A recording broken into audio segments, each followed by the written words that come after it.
నీట్లో మంచి ర్యాంక్ రాని విద్యార్థులకు బెస్ట్ ఆప్షన్ సిఎస్ఈఎంఏ కోర్సులు అడ్మిషన్స్ జరుగుతున్నవి. రాజేష్ గారు ఎందుకనమ్మా అంత త్వరగా చనిపోవడానికి గల కారణం అంటే ఏం చెప్పగలరు ఒక అక్కగా? ఎందుకంటే చాలా ట్రాజడీ అయింది, వింటుంటే కూడా కొంచెం గుండె తరుక్కుమంటది ఆయన లైఫ్ స్టోరీ వింటున్నా కానీ. మంచి యాక్టర్ వాడు. కానీ ఏంటంటే నేను మా అమ్మగారు ఒక సినిమాకి వెళ్ళాం, పుణ్యభూమి కళ్ళు తెరిచింది. దాంట్లో సెకండ్ హీరోయిన్ నేను, ఫస్ట్ హీరోయిన్ ఏమో సంగీత గారు, శ్రీధర్ గారు, నేను గుమ్మడి గారు అబ్బాయి తెలుసు కదా, ఆ అబ్బాయి నేను హీరోయిన్స్, సెకండ్ హీరోయిన్స్.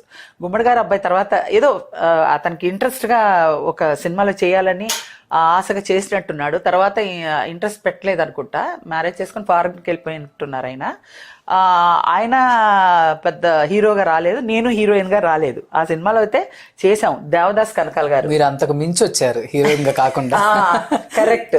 ఈ రోజు మీతో రోషన్ గారితో మాట్లాడడానికి, సుమన్ టీవీ ప్రేక్షకులందరితో నేను ఈ రోజు కలిసి నా కథ చెప్పడానికి ఉండదు కాదు. 5 yearsకే అయిపోయేది నా కెరియర్ హీరోయిన్గా, రిటైర్ అయిపోయేదాన్ని. ఈ రోజు వరకు ఉన్నానంటే ఈ క్యారెక్టర్ వైజ్ గా నేను కామెడియన్ గా చేయబట్టి ఇంతవరకు నేను గెటాన్ చేస్తున్నాను. మాకు రిటైర్మెంట్ లేదు కాబట్టి. అదే హీరోయిన్ అయితే తొందరగా విరమించుకోవాల్సిందే అంతే. చిట్టికి తావే లేదు. నేను చిట్టి అని ఈ కామెడీ చేసిన వల్ల ఇటిల్ అండ్ ఇప్పుడు అట్ ప్రెసెంట్ కూడా ఉంది నాకు ఆ పేరు. అది అదృష్టంగానే అనుకోవాలి కదా. అలాగా హీరోయిన్ గా వచ్చానమాట. వచ్చి చేస్తున్నప్పుడు 1.5 months మేము లక్కవరంలో ఉన్నాం. లక్కవరం అక్కడ జరుగుతున్నప్పుడు మేము యాక్చువల్గా మాకు కొంచెం సెక్యూరిటీగా ఉంటుంది కదా అని, ఒక మగ పిల్లోడు ఉంటాడు కదా అని మేము ఆలోచిస్తే, వాడేమో మేము వచ్చే వారికి అంతా వాడు లవ్ చేసి పెట్టేసుకున్నాడు.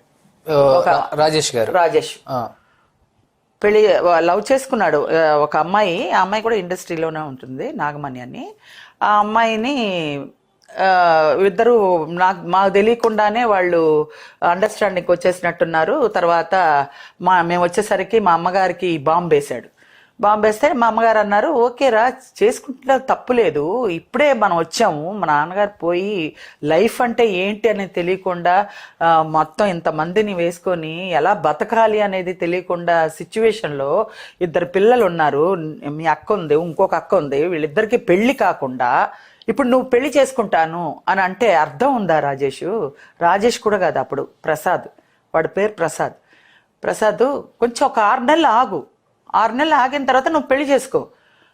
6 నెలలు ఆగడానికి కూడా నా వల్ల కాదని ఆ అమ్మాయి కానీ వీడు కానీ ఒక పట్టుబట్టి చేసేసుకున్నారండి. ఓకే. అక్కడి నుంచి వాడికి అయ్యింది. అక్కడి నుంచి వాడు ఫాల్ డౌన్ అయిపోయింది.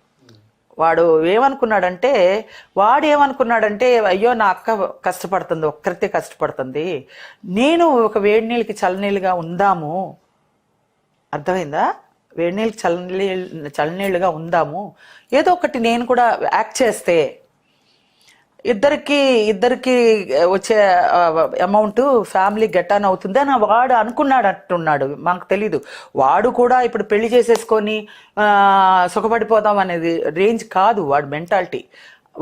వాడి బాధ్యత ఈ విధంగా తీసుకుందాము, పెళ్లి చేసుకున్న అమ్మాయి ఏంటంటే రాఘవేంద్రరావు గారు తెలుసు, దాసరి గారు తెలుసు, నాకు పెద్ద వాళ్ళు తెలుసు, నేను ఎలాగైనా సరే నీకు మంచి ఆఫర్స్ ఇప్పిస్తాను అని అంటే వీడు నమ్మితే సరే వీళ్ళిద్దరు అండర్స్టాండింగ్లో ఏం నమ్మకంగా మాట్లాడుకున్నారో మనకు తెలియదు.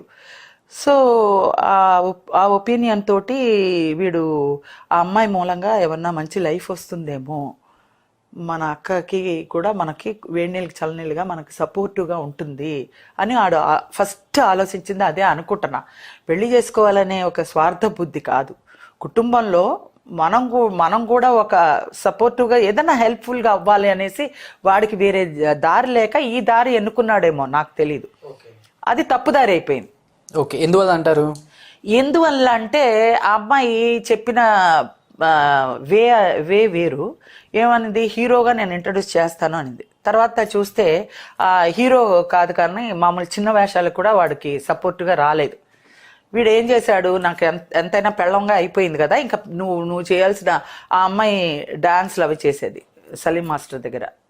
ఆ అమ్మాయి నాగమణి అని, రాఘవేంద్రరావు గారు అందరు తెలియని వాళ్ళు ఏం లేదు, ఇండస్ట్రీకి అందరికీ తెలియనిదేమి నేను మీకు చెప్పట్లా, అర్థమైందా?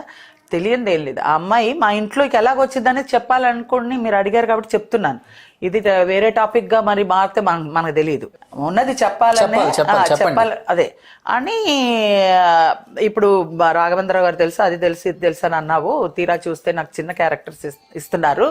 అలా క్యారెక్టర్స్ ఇచ్చే దానికి నేను నిన్నే చేసుకోవాలా అని వాళ్ళ మనసులో వాళ్ళ లోపాకారంగా చాలా చాలా గొడవలు అయినాయండి. చాలా గొడవలు అయ్యాయి. తర్వాత వాడు డిప్రెషన్కి వెళ్ళిపోయాడు, వాడు తాగేస్తున్నాడు, మొత్తం లైఫ్ అంతా ట్రాక్ మారిపోయింది. ఈ విషయం ఈ సందర్భంలో ఈ అమ్మాయిని పనిలోకి పంపించలే. డాన్స్కి పంపించినా కొంచెం డబ్బులు వచ్చేది కదరా, ఎందుకు ఆ అమ్మాయిని ప్రొఫెషన్ ఎందుకు అడ్డుపడుతున్నావు అని అంటే, అందరు అడుగుతున్నావు చేతకాని వాడిలాగా మీ ఆవిడ్ని పంపిస్తున్నావా, నువ్వేమో ఇంట్లో కూర్చున్నావా అని అడుగుతున్నారు. అందుకని నేను పంపించదలుచుకోలేదు. అలాంటప్పుడు ఎందుకు పెళ్లి చేసుకున్నావు? అందరు కష్టపడాలని, అందరు 4 రూపాయలు తెచ్చుకోవాలనే కదా నువ్వు పెళ్లి చేసుకున్నావు అని అనింది మా అమ్మగారు. అంటే ఏమోనమ్మా, అందరూ అడిగే ప్రశ్నలకి నేను సమాధానం చెప్పలేకపోతున్నాను. ఆవిడ గారు ఏమీ వెళ్ళక్కర్లేదు, ఇంట్లో ఉండమను, నేను వెళ్తున్నాను కదా, నేను సంపాదించుకొస్తాను, నేను తెచ్చిపెడతాలే అని అన్నాడు. అన్న కొద్దిపాటి రోజులకే వీళ్ళిద్దరూ మళ్ళీ వేరే కాపురం వెళ్ళిపోయారు. ఎటు తిరిగినా నాకే, నేనే చూసుకున్నాను. కానీ వాళ్ళు అనుకోవడం ఏంటంటే, అందరూ కలిసి ఉన్నది ఒక 2-3 years అందరు కలిసి ఉన్నామండి. ఆ కలిసి ఉన్నప్పుడు ఆమె పెట్టుబడి పెట్టినా, ఆమె సంపాదించుకున్నది పెట్టినా, ఏమండి కలిసి ఉన్నప్పుడు మీ డబ్బులు నా డబ్బులు అని చూసుకోము కదా. ఫ్యామిలీ అందరూ కలిసి అందరూ ఖర్చు పెట్టుకున్నది. నేను వచ్చి నా సర్వం వాడికి ఇచ్చేసాను. ఇది అంటే నువ్వు లవ్ చేసి నువ్వు పెళ్లి చేసుకున్నావు, నువ్వు నాది పోయింది, నాది లాస్ అయిందంటే దానికి అర్థం లేదు. ఇప్పుడు పిల్లలకు కూడా ఏం చెప్తుంది అంటే, మీ నాన్న వల్ల నేను చాలా మోసపోయాను అని చెప్తుంది. ఎవరి వల్ల ఎవరు మోసపోతారండి? ఇలా అంటేనే చప్పుడు వస్తుంది. వాడి వల్ల ఒక్కడి వల్ల చప్పుడు రాదు కదా, ఇద్దరు మింగలైన వల్లే కదా చప్పుడు వచ్చింది. ఇప్పుడు ఆడి వల్ల ఈమె కానీ, ఈమె వల్ల ఆవిడ కానీ మొత్తానికి ఇదయింది. ఇద్దరు ఫీల్డ్లో ఉండబట్టే ఇలా అయింది. ఇద్దరు ఫీల్డ్లో ఉండేవాళ్ళు కాకపోతే ఇంత సమస్య వచ్చేది కాదు. నేను అదే అనుకుంటున్నా, ఇద్దరు ఒక ఫీల్డ్లో ఉండబట్టి ఈ సమస్య అనేది వచ్చిందేమో. ఇప్పుడు ఆ అమ్మాయి సపరేట్గా ఉన్నా ఆ అమ్మాయి హ్యాపీగా ఉండేది, వీడు సపరేట్గా ఉంటే వీడు హ్యాపీగా ఉండేవాడు. ఎటు పోయి మా రాజేష్ మాకు దక్కకుండా పోయాడు. అంటే సూసైడ్ అటెంప్ట్ సూసైడ్ అటెంప్ట్ కాదండి, వాడు లైఫ్లో వెక్స్ అయిపోయాడు. ఇంకంతే. వాడు నేను తీసుకున్న స్టెప్ నేను అన్ని విధాలుగా తప్పు చేసేసాను, ఇంకా నా వల్ల కాదు, నేను వేరే మ్యారేజ్ కూడా చేసుకోలేను. అప్పటికే 3 పిల్లలు. నేను అన్నాను, ఎంతో మంది ఎలాగో ఉన్నారా పిల్లలు, కనేసిన వాళ్ళు కూడా వేరే వాళ్ళని పెళ్లిళ్ళు చేసుకొని సుఖపడే వాళ్ళు ఉన్నారు. నువ్వేంటి ఒక ఒంటికాలతో తపస్సు చేస్తున్నట్టు ఆ మాట మాట్లాడతావు ఏంటంటే, లేదమ్మా, నేను మోసపోయాను, నేను లాస్ అయిపోయింది, నా జీవితం పోయింది, నన్ను వదిలేయండి, ఇంకా నా గురించి మీరు ఆలోచించకండి అనేసాడు. ఇంకా మా తమ్ముడు అంతే, 38 yearsకే చచ్చిపోయాడు వాడు, రాజేష్ గారు. ఇప్పుడు ఏంటంటే అండి, వాళ్ళు ఏం మాట్లాడినా నాకేమీ అభ్యంతరం లేదు. ఇప్పుడు మా అండర్స్టాండింగ్లు ఏంటి, మా అండర్స్టాండింగ్లు ఎప్పుడైనా ఎవరైనా దూరంగా ఉన్నా బాగుంటే చాలు, నాకు అంతే కావాలి. ఎవరికి గుండెల మీద చెయ్యేసుకొని ఎవరు తప్పు ఎవరు ఏంటి అనేది ఆలోచిస్తే, నేను చెప్పేది ఏమీ సమస్య కాదు, తప్పు కాదు.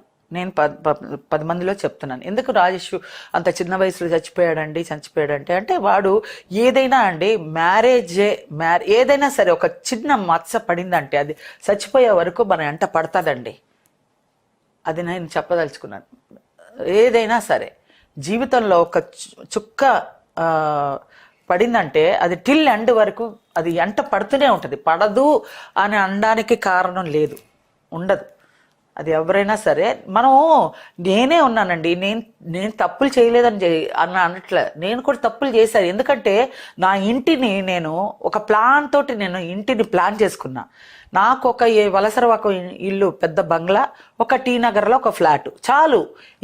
దీన్ని మించి నాకు వేరే తాటి వెళ్ళకూడదు అనుకున్న దాన్ని ఒక ఈసీఆర్లో ఒక స్టెప్ వేసా. ఈసీఆర్ అంటే రిసార్ట్ అనమాట. ఆ రిసార్ట్లో ట్విన్ హౌస్ లాగా, ఇలా రో హౌస్ లాగా ఉంటాయి కదా, దాంట్లో కాలు పెట్టా. తప్పు చేశాను. ఆ తప్పు నాకు ఈ హైదరాబాద్ తీసుకొచ్చింది, లేకపోతే నేను చెన్నైలోనే ఉండేదాన్ని. ఫైనాన్షియల్ గా ఇబ్బంది ఉందమ్మా ఇప్పుడు ఏమన్నా మీకు? ఇబ్బంది అంటే అండి, ఇబ్బంది ఏం లేదండి, దేవుడి దయ వల్ల, బాబా దయ వల్ల కట్ అయిపోయింది కదా. ఇప్పుడు నాకు ఆ ఇల్లు అద్దె ఉంది, ఆ ఇల్లు అద్దె ఒక 40,000 వస్తుంది. ఒక 20,000 ఇంట్లో హార్ట్ ఆఫ్ సిటీలో నేను హ్యాపీగా ఉండేదాన్ని, టీ నగర్లో ఉండేదాన్ని చక్కగా. 40,000 నాకు వస్తుంది. నాకు చాలదా? ఏదో డబ్బులు ఇచ్చే మా ఇంట్లో వాళ్ళు ఇచ్చేది చాలదా? నాకు చాలు కదా ఒక మనిషికి. నాకేమీ రెస్పాన్సిబిలిటీస్ లేవు, అన్ని రెస్పాన్సిబిలిటీస్ తీర్చేసుకున్న తర్వాతే నేను ఒక సెటిల్ చేసుకున్నాను నా లైఫ్ని. అలాంటిది నేను ఈసీఆర్లో కాలు పెట్టాను, తప్పు కదా అది. ఆ తప్పు అది ఏం చేశాను, అది అక్కడ కట్టలేక ఇది కట్టేసి ఈ 2 ప్లెడ్జ్ పెట్టాను అనమాట. ఏది ఈసీఆర్ది, మా టీ నగర్ది, వలసరవాకం ఇల్లు 2 ప్లెడ్జ్ పెట్టి ఒక 15 లక్షలు తీసుకొచ్చి అందులో కట్టి, ఆ కట్టిన ఇల్లు ఫినిష్ అయిపోయిన తర్వాత ఆ ఇల్లు అమ్మేస్తే మళ్ళీ ఈ 2 విడిపించేసుకోవచ్చు కదా అనుకున్నాను నేను. అది ఏమైందంటే మధ్యలో ఫాల్ డౌన్ అయింది, ఇది రియల్ ఎస్టేట్, అది ఇరుక్కుపోయింది. నేను నెలకి 30,000 కట్టాల్సి వస్తుంది. 30,000కి ప్లడ్జ్ పెట్టాను కదా, 30,000కి డబల్ ట్రిబుల్ అయిపోయింది. వడ్డీ పడిపోయింది. వడ్డీ పడిపోవడంతో ఇక 35 lakhs అయిపోయింది నాకు. 35 lakhs అవ్వడం ఏంటి, ఇంకా నేను ఏం చేయాలి? అప్పటికి నేను హోలీ సినిమా చేస్తున్నప్పుడు చలపతిరావు గారు, అన్నపూర్ణ గారు, మేమందరం షూట్ చేస్తుంటే ఇలా నా సమస్య వాళ్ళకి చెప్తే చలపతిరావు గారు అన్నారు, నేను పిచ్చా ఎర్రా, ఇండివిజువల్ ఇల్లు అమ్ముతానంటావేంటి, గాలి మీద ఉన్న ఇల్లు అమ్మేసి నువ్వు ముందు అప్పు తీర్చేసుకో అన్నాడు. అవునవునని ఈవిడ కూడా, అన్నపూర్ణ గారు కూడా సపోర్ట్ చేసింది. ఇంకా హాట్ కేక్ లాంటి ఇల్లు, టీ నగర్ అంటే హాట్ కేక్ లాగా, ఆ ఇల్లు తొందరగా అమ్ముడుపోయింది. ఇప్పుడు నేను 1.5 కోటి పెట్టినా కూడా నేను కొనలేను ఆ ఇల్లు, అర్థమైందా? ఆ ఇల్లు పోయింది. ఇప్పుడు నేను ఆ ఈసీఆర్ ఇంటి గురించి నేను తప్పు చేశాను కదండి. ఇప్పుడు నేను అది 45 lakhsకి నేను కొనుక్కున్నా కూడా మొత్తం 35 లక్షలు అప్పు తీర్చేసి ఓ 10 లక్షలు చేతిలో పట్టుకొని ఇక్కడ హైదరాబాద్కి వచ్చేసాను. ఇంకా నేను అక్కడ ఉండలేక మెంటల్ టెన్షన్ అయిపోయింది. వరుసగా చావులు, మా నాన్నగారు పోవడం ఏంటి, మా తమ్ముడు పోవడం ఏంటి, తమ్ముడు పిల్లలు పోవడం. సుమన్ టీవీలో మీ పర్సనల్ అండ్ బిజినెస్ ప్రమోషన్స్ కోసం కింది నెంబర్కి కాంటాక్ట్ చేయండి.